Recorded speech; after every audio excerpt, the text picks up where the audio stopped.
Hi everyone, welcome to coding 24x7। मैं हूं आपका दोस्त दुर्गेश। आज की क्लास से हम सी एस एस स्टार्ट करने वाले हैं। अभी से पहले हमने HTML का तो जो भी कंप्लीट बेसिक था और एडवांस जो भी थोड़ा सा एडवांस वर्जन था वो हमने HTML का पूरा ट्यूटोरियल कंप्लीट किया।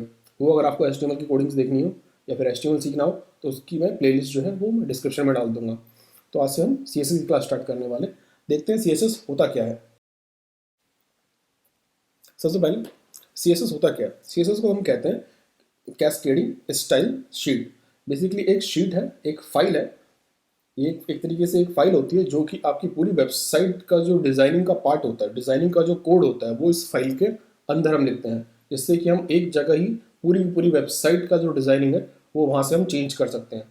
हमें हर जगह बार बार अलग अलग पेजेस पर जाके, जैसे हमारे मान लीजिए आपकी वेबसाइट पे हज़ारों पेजेस हैं, तो आपको हर पेज पर जाके डिज़ाइन करने की ज़रूरत नहीं है। अगर आपको हेडिंग जो है, हेडिंग का कलर चेंज करना है, H1 है आपके तो हेडिंग डली हुई है, पूरे 1000 पेजेस पे है, 1000 प्रोडक्ट हैं, 2000 प्रोडक्ट हैं या 5000 प्रोडक्ट हैं, तो हर पेज पे आपको जाके चेंज करने की जरूरत नहीं है उसकी हेडिंग का कलर।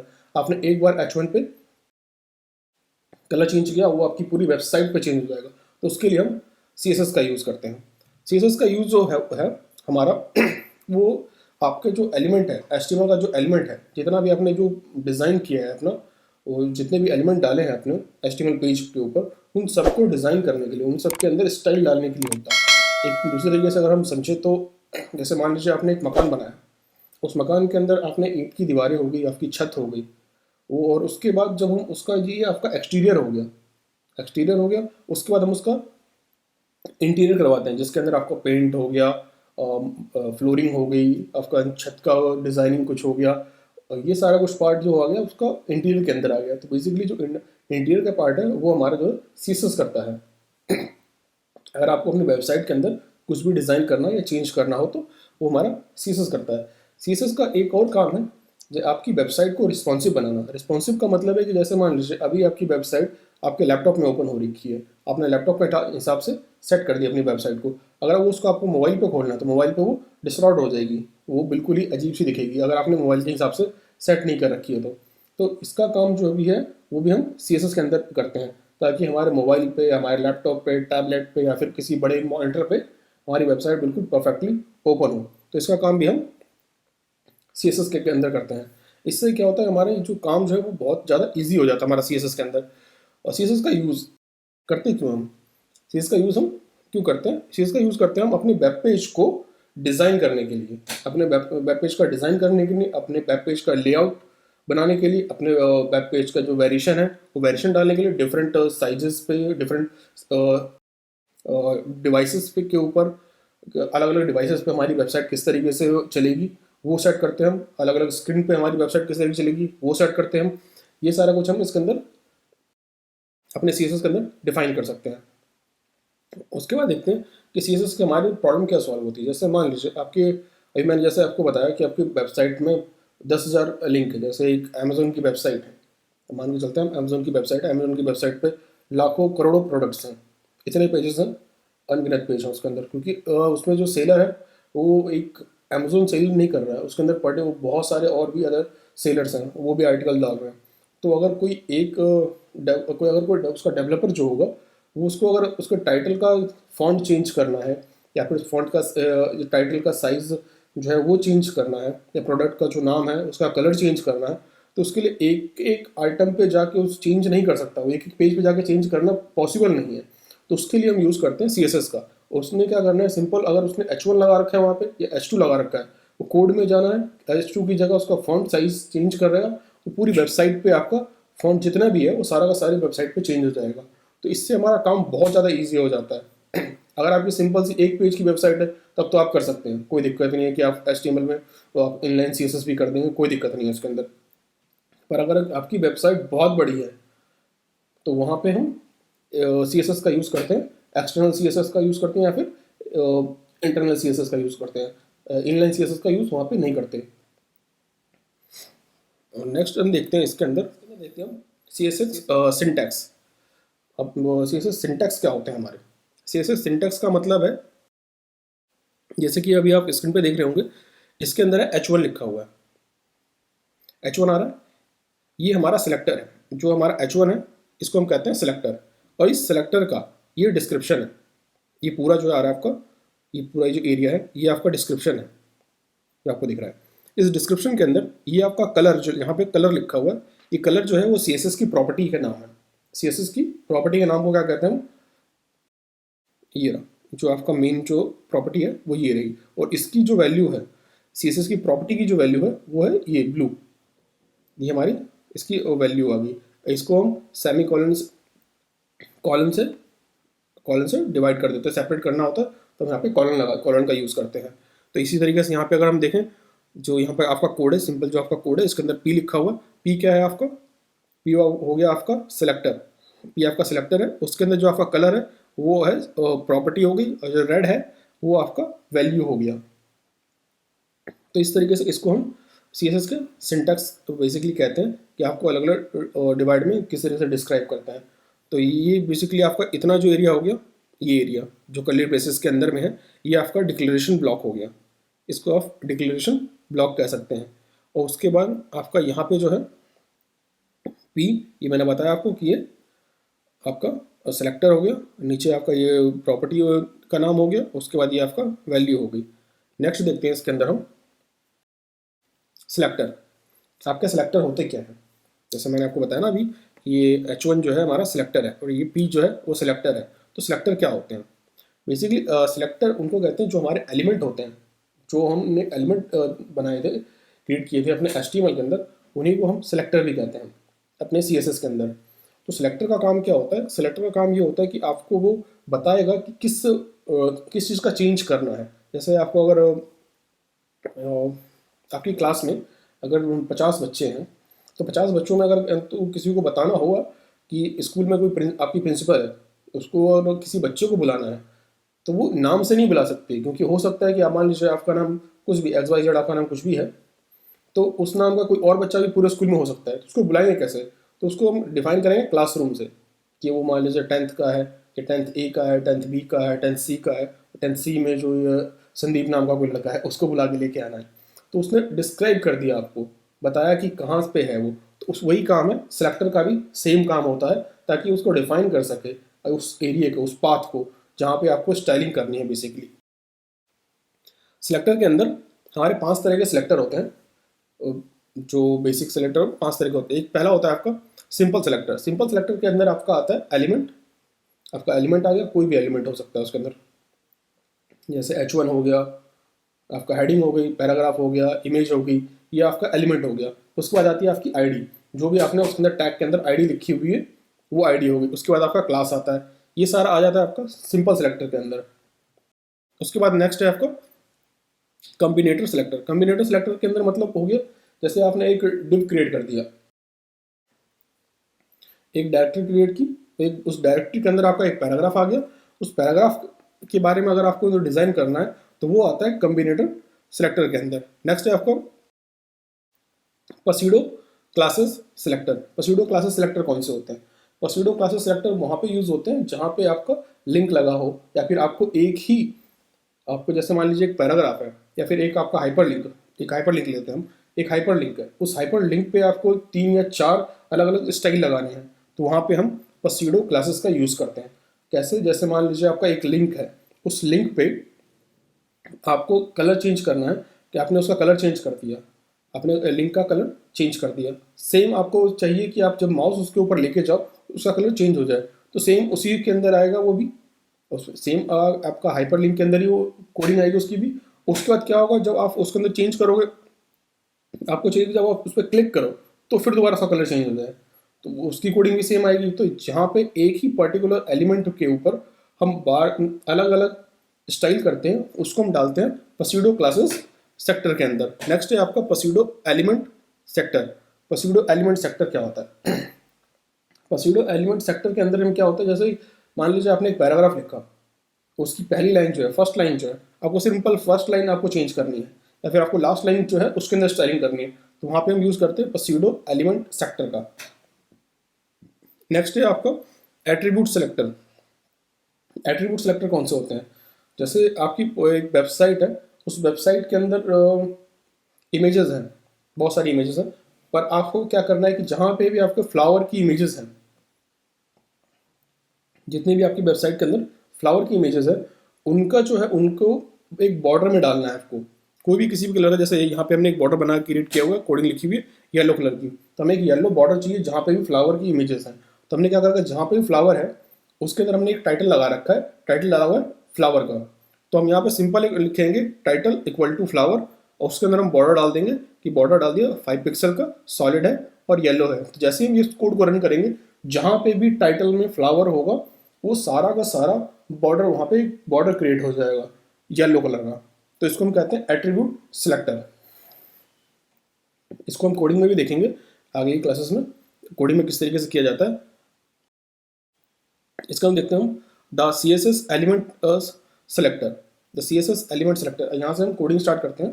बेसिक जो कोडिंग होती है हमारी, वो कोडिंग देख लेते हैं कि कोडिंग किस तरीके से की जाती है उसकी, C S S element selector की। ये बेसिकली जो आपका एलिमेंट सेलेक्टर जो होता है वो एक एलिमेंट पे होता है। एलिमेंट कौन सा होता है आपका, जैसे आपका पैराग्राफ हो गया या फिर आपका H1 हो गया। देखते हैं हम पैराग्राफ की कोडिंग किस तरीके से करते हैं। सबसे पहले आप अपने कोड पे जाएंगे, विजुअल स्टूडियो कोड ओपन किया, विजुअल स्टूडियो कोड ओपन करने के बाद यहाँ पे आप लिखेंगे कुछ भी, आप एक पैराग्राफ डाल देते हैं। यहाँ पे हमने एक पैराग्राफ लिख दिया, ये पैराग्राफ लिख दिया हमने।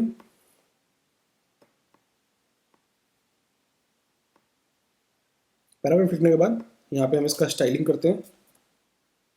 स्टाइल लिखा, स्टाइल के अंदर लिख देते हैं पी, पैराग्राफ लिख दिया, स्पेस कर्ली ब्रेसेस लिया, कर्ली ब्रेसेस के अंदर हम लिख देंगे। अभी पहले बिना इसके दिखा देता हूँ मैं आपको। पहले सेव किया बिना स्टाइलिंग के, बिना स्टाइलिंग के आपका कुछ इस तरीके से आ रहा है आपका पैराग्राफ जो है। जब हम इसके अंदर स्टाइलिंग करेंगे फिर देखते हैं स्टाइलिंग में किस तरीके से होता है।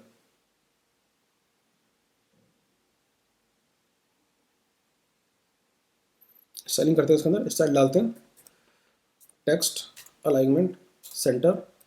नेक्स्ट हम डालेंगे इसके अंदर कलर, कलर रेड, सेव किया और ये आपका कलर रेड हो गया और सेंटर में आ गया। अगर आपको इसका कुछ और भी डालना है तो वो भी इसके अंदर हम डाल सकते हैं। नेक्स्ट है हमारा the C S S I D selector. अगर हमारी आई डी है तो आई डी में किस तरीके से काम करता है ये वो देखेंगे अब हम। अगर आपकी आई डी है, अगर आपने आई डी डाला हुआ है, आपकी पर्टिकुलर एक आई डी पे आपको चेंज करना है तो वो कैसे काम करता है। ये पैराग्राफ है, इसको छोड़ देते हैं, नेक्स्ट पैराग्राफ लेते हैं। हमने नेक्स्ट पैराग्राफ लिया, उस पैराग्राफ में डालते हैं एक कोड डालते हैं, फिर से टेक्स्ट डाल दिया कुछ भी इसके अंदर।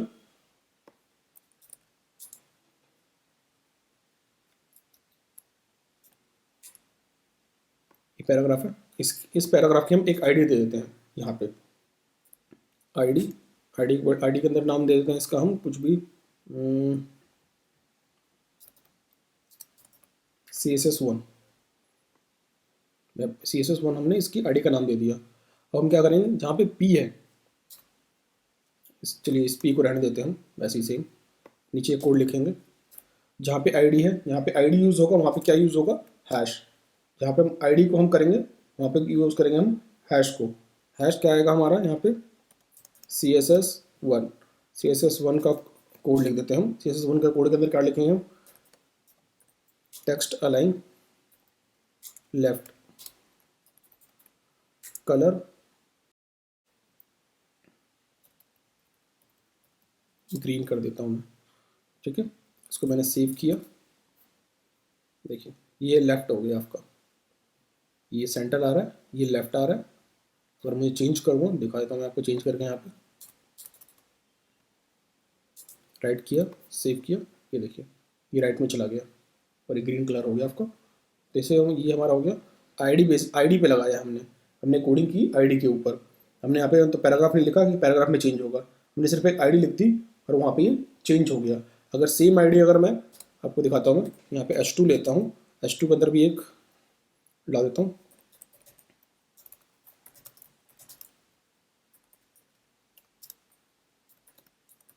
फर्स्ट हेडिंग लिख दिया मैंने, और आईडी में मैं आईडी लिखा मैंने, यहाँ पे लिख देता हूँ CSS1, सेव किया, ये देखिए सेम स्टाइल उसने उठा लिया, 1 सेकंड के अंदर उसने स्टाइल उठा लिया, हमें कोई भी कोडिंग करने की जरूरत नहीं है। मैं जितनी बार भी तो आईडी के अंदर CSS1 डालूंगा, ये सेम स्क्रिप्ट उठा लेगा हमारी, जितने भी हमने CSS जो हमने कर रखा है वो एग्जैक्टली सेम यहाँ पे उठा लेगा। तो हम देखते हैं नेक्स्ट जो हमारा वो है क्लास है, क्लास सेलेक्टर।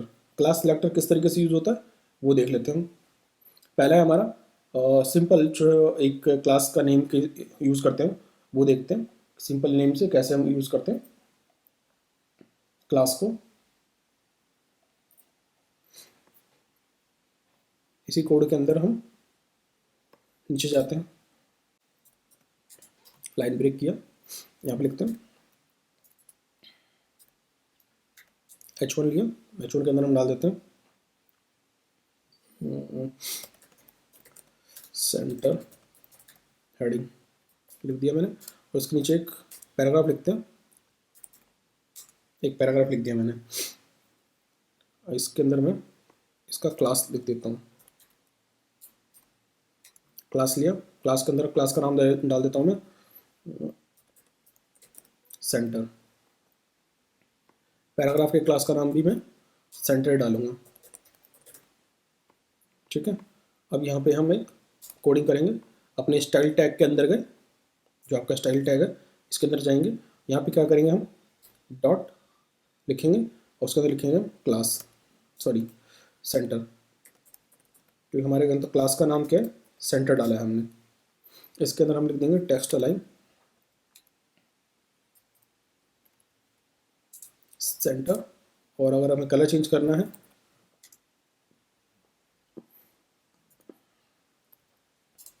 कलर हमने ब्लू कर दिया, सेव किया,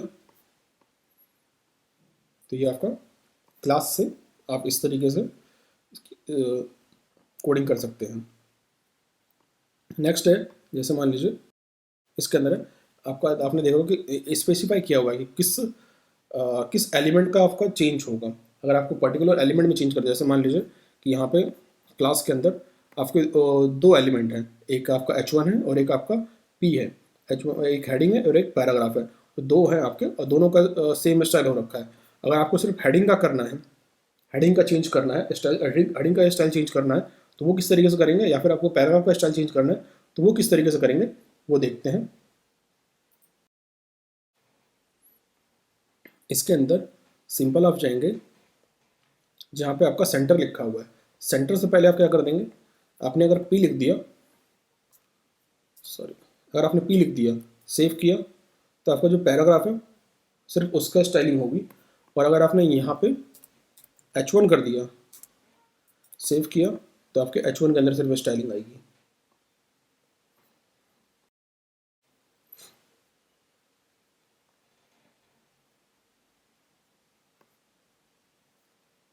ठीक है, इस तरीके से हम इसके अंदर आपको पहले स्टार्टिंग में जो पैराग्राफ आ रहा था इसकी वजह से नीचे वो रेड आ रहा है, इसको हटा दूंगा तो वो रेड आना बंद हो जाएगा आपका।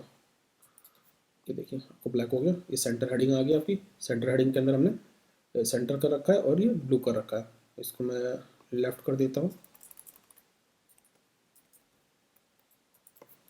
ये आपका हेडिंग लेफ्ट में चला गया और ये ब्लैक में आ गया, इसके अंदर कोई भी अब है नहीं। नेक्स्ट देखते हैं इसके अंदर कि अगर हमें किसी एक लाइन के अंदर, अगर मैं इनलाइन है, जैसे मान लीजिए अभी आप जो देख रहे हैं सेंटर और लार्ज है, तो सेंटर और लार्ज के अंदर हमारे 2 नाम आ गए, इसके अंदर 2 क्लास आ गए इसके अंदर। अगर हमें 2 क्लास हैं इसके अंदर तो वो कैसे यूज़ करते हैं वो देखते हैं। अभी हमारा ये सेंटर आ रहा है, इसके नीचे एक और हम पैराग्राफ लेते हैं, पैराग्राफ लिया, इसके अंदर हमने पैराग्राफ लिख दिया और यहाँ पे लिखेंगे हम क्लास, क्लास के अंदर डाल देते हैं हम सेंटर लार्ज, हमने सेंटर और लार्ज कर दिया इसका नाम, सेव किया। अभी ये कुछ भी नहीं आ रहा है यहाँ पे, क्यों? क्योंकि हमने इसकी स्टाइलिंग नहीं की हुई है। अगर मैं यहाँ पे H1 की जगह P कर देता हूँ, सेव किया, अब इसके अंदर स्टाइलिंग आ गई आपकी, अब स्टाइल आ गया आपका यहाँ पे। अब इस स्टाइल के अंदर दोनों के अंदर सेंटर आ रहा है, दोनों में सेंटर है इसलिए वहाँ पे इसने सेंटर उठा लिया। अगर मुझे लार्ज की कोडिंग चेंज करनी है, जहाँ पे लार्ज है सिर्फ उसमें चेंज करना है, तो क्या करूँगा मैं, पी डॉट, मैंने लार्ज लिख दिया यहाँ पे, जो लार्ज था वो लार्ज लिख दिया वहाँ पे। अब इससे क्या होगा, इसके बाद कर्ली ब्रेसेस लिया, कर्ली ब्रेसेस के अंदर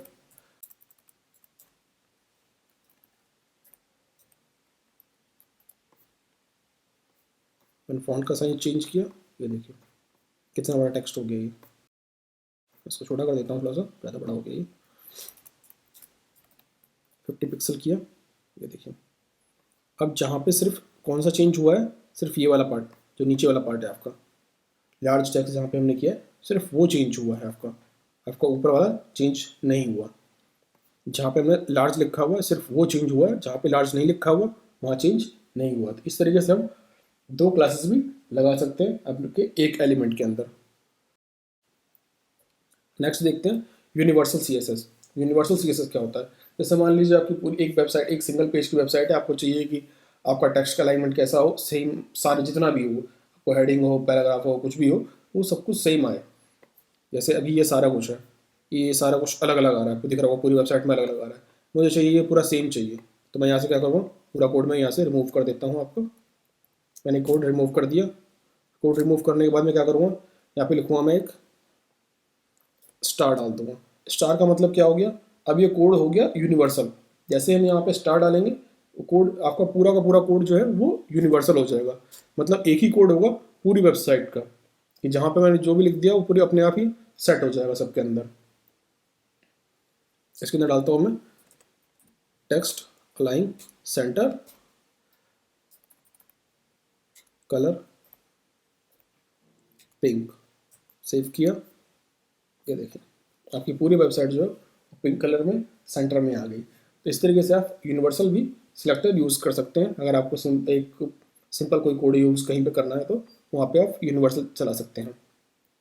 नेक्स्ट है आपका ग्रुप सिलेक्टर। ग्रुप सिलेक्टर क्या होता है, ग्रुप सिलेक्टर होता है कि जैसे मान लीजिए आपका, जैसे इसमें दिख रहा है आपका H1 है, H2 है और पैराग्राफ है, ये तीन है हमारे, और तीनों को हमारे स्टाइलिंग सेम करनी है। तो ऐसा था नहीं हमारी पूरी वेबसाइट में सिर्फ ये तीन ही सिलेक्टर है कि हम आपका ये यूनिवर्सल सिलेक्टर यूज़ कर लें। हम यूनिवर्सल सिलेक्टर यहाँ पे यूज़ नहीं करते थे, क्यों, क्योंकि हमारे पास और भी सारे बहुत सारी कोडिंग है, वो भी सारा कुछ चेंज हो जाएगा। मान लीजिए सिर्फ ये तीन का चेंज करना है और तीनों को सेम करना है। पहले हम कोड देख लेते हैं कि किस तरीके से कोड किया जाता है।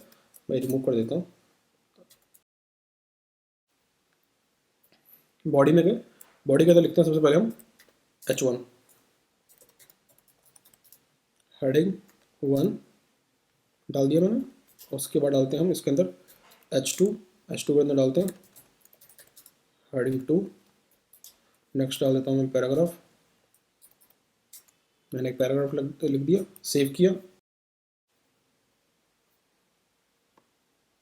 यहाँ पे आ गया आपका हेडिंग 1, हेडिंग 2 और नीचे पैराग्राफ आ गया। अब मुझे चाहिए कि तीनों की स्टाइलिंग जो है वो सेम हो जाए, तो मैं इसके लिए दो चीज़ कर सकता हूँ। या मैं इसके अंदर जाऊँगा अपने हेडिंग के अंदर, अपना स्टाइल टैग लूँगा, स्टाइल टैग लिया और यहाँ पे क्या लिखूँगा, H1 लिखा, H1 के अंदर डाल दूँगा मैं स्टाइल अपना, जो भी अपना आ रहा है स्टाइल होगा। जैसे मान लीजिए मैंने लिख देता हूँ यहाँ पे टेक्स्ट अलाइन कर देता हूँ सेंटर, कलर ले लिया मैंने यहाँ पे पर्पल, ठीक है, सेव किया, H1 हो गया हमारा। अब H2 करना है, फिर सेम कोड लिखूँगा मैं H2 text line centre colour purple, फिर हमें पैराग्राफ का करना है, पी लिया, text align centre colour, sorry